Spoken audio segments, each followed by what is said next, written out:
Hello, hello, hello. Welcome back to the Jane and Alex podcast. Oh my goodness, I am so happy to be here today. It feels like it's been such a long week, hasn't it? Hello, everyone, and hello to you, Jane. It really has been a long week. I feel like I've been running around nonstop. But sitting here with you, with our microphones and our coffee, it's the best part of my week. How are you feeling today? Oh, Alex, you are always so sweet. The best part of the week. I love that. Honestly, I'm feeling a little bit nervous today. Actually, maybe more than a little bit. I'm feeling stressed. Stressed? Oh no, why are you feeling stressed? You usually have such good energy. Is everything okay? Well, everything is okay in my life, generally. My dog Toby is happy. He actually ate a new bone this morning and was wagging his tail like crazy. So Toby is fine. My apartment is clean. But I have something coming up at university. Something scary. Something scary at university? Let me guess. Is it a difficult exam or maybe a 5,000-word essay? No. Worse. It's a presentation. I have to give a presentation in English in front of my whole class next Tuesday.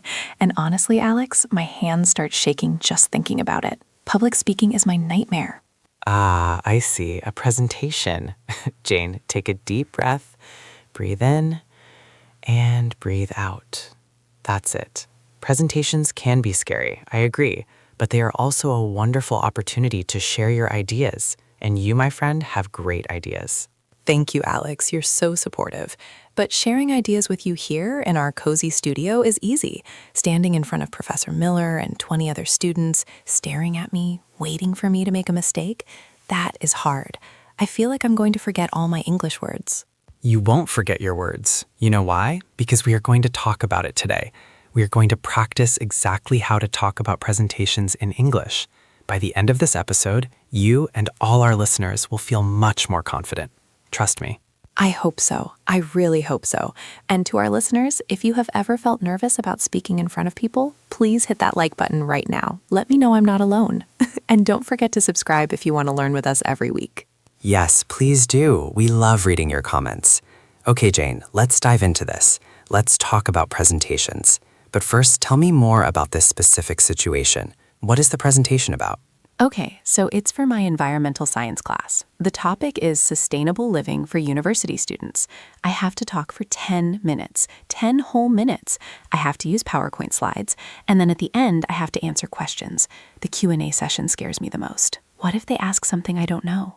That is a very common fear. What if I don't know the answer? But we can handle that. It sounds like a fascinating topic, by the way, sustainable living. I've actually been trying to be more sustainable lately. I bought a reusable water bottle last week. Oh, really? That's great. I've been using my reusable coffee cup everywhere. See? It's pink and it keeps my coffee hot for hours. I love it. It's a very nice cup, very stylish. So you have the topic, you have the slides, or you will have them. Let's think about the structure. When you start a presentation, what is the first thing you usually do?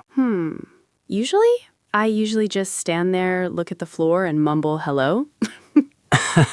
Okay, we need to change that. We definitely need to change that. You need a strong opening. You need to greet the audience and introduce yourself clearly. You should say something like, "Good morning, everyone. Thank you for coming." Good morning, everyone. Thank you for coming. Okay, that sounds polite. It sounds professional. Can I say hi, guys? In a university setting, hi guys might be a little too informal, especially if Professor Miller is strict. Good morning, everyone, or hello, everyone is safer. It's friendly but respectful. Okay. Hello, everyone. I'm Jane. And then what? Do I just start talking about recycling? Not yet. You need to tell them what you are going to talk about. You need to give them a roadmap. A very useful phrase is, "Today I'd like to talk about," or "In this presentation, I'm going to discuss." Ooh, I like that. Today, I'd like to talk about sustainable living.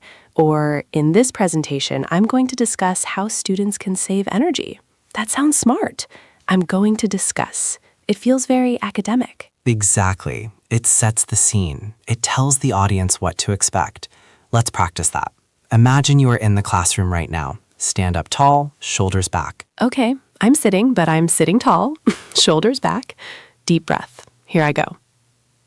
Good morning, everyone. My name is Jane. In this presentation, I'm going to discuss sustainable living for university students. Perfect. That was excellent. You sounded very confident. I believed you. I wanted to listen. Really? You're not just saying that? I'm not just saying that. It was clear and strong. Now, let me tell you a quick story. When I was at university, I had to give a presentation on Shakespeare. I was terrified, just like you.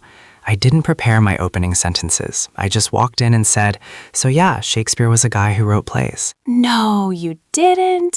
Shakespeare was a guy. Alex, that's terrible.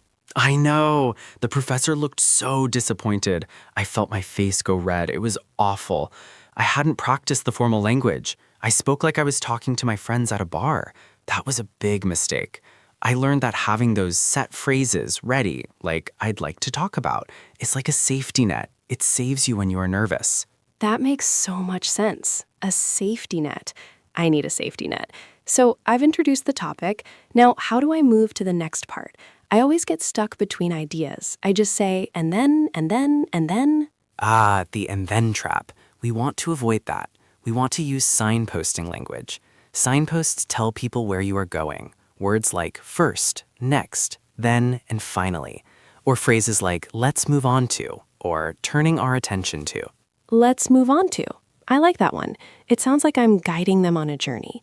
First, I'll talk about recycling. Next, let's move on to saving electricity. Yes, exactly. It's so much smoother. It connects your ideas. Let me ask you, Jane, have you prepared your slides yet? I've started. I've made about 5 slides. I have a slide about plastic bottles. I have a picture of a giant pile of plastic bottles. It looks really gross, actually, but it makes a point. Visuals are powerful. When you show that slide, you can say, as you can see on this slide, or please take a look at this graph. As you can see on the slide. Okay, I'm writing this down. As you can see on the slide, plastic waste is a huge problem. Wow, Alex, these phrases are like magic keys.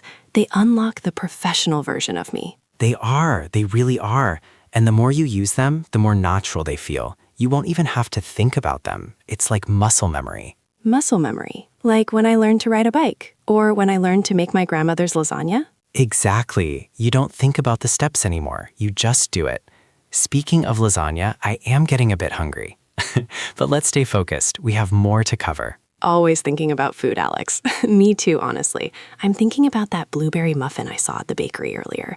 But okay, focus. Presentations. What about the end? The ending is always awkward. I usually just stop talking and say, that's it, bye. That's it. Bye. Oh, Jane, we can do better than that. The conclusion is your chance to leave a lasting impression. You should summarize your main points. You can say, to sum up, or in conclusion. To sum up. That's short and sweet. To sum up, sustainable living is easy and important. Good. And then thank the audience. Thank you for your attention. And then invite questions. Does anyone have any questions? Or I'd be happy to answer any questions now. I'd be happy to answer any questions now, even though inside I'm thinking, please don't ask me anything. Fake it until you make it, Jane. If you look confident in fighting questions, they will respect you more. And here's a tip for the Q&A. If someone asks a question and you need time to think, you can say, that's a really interesting question. Let me think about that for a moment. Ooh, that's a great trick. It buys me time.